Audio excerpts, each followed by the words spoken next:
And coming into the season, Drew, we had a lot of conversation about who's the top interior D lineman, man. We got so many guys that we like.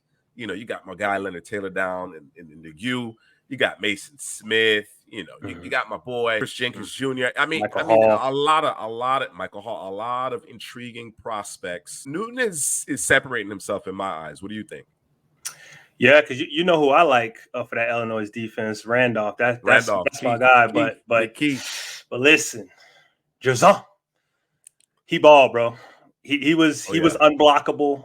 His ability to get off the snap, his ability to extend those arms, keep offensive linemen off him, his lateral movement to get down the line, to create the penetration. I mean, consistently he was in the backfield over and over and over to the point where Penn State really couldn't run the football. I mean, it was bad, man.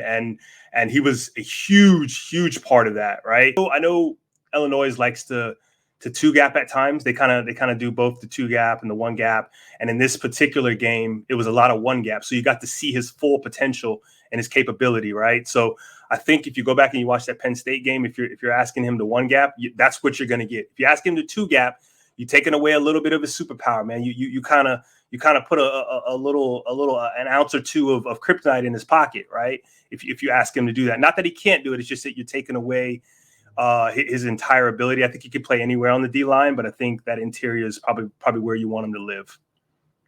Yeah, I think he's a 3 technique, and as you mentioned, he has the flexibility to play the 5, right, and hold up if you're two gapping, if you want him to just take up space, but it really does limit the upside of Newton if you don't let him get upfield. And we talked about it. I think that's part of the reason why we probably brought him back to the pack a little bit going into the season, is because as we're watching film from last year, they really just had him and Randolph really just kind of, controlling things at the line of scrimmage. Now, it doesn't mean, that's not to say that he wasn't penetrating, he wasn't generating pressure when he was allowed to get upfield. He was, absolutely.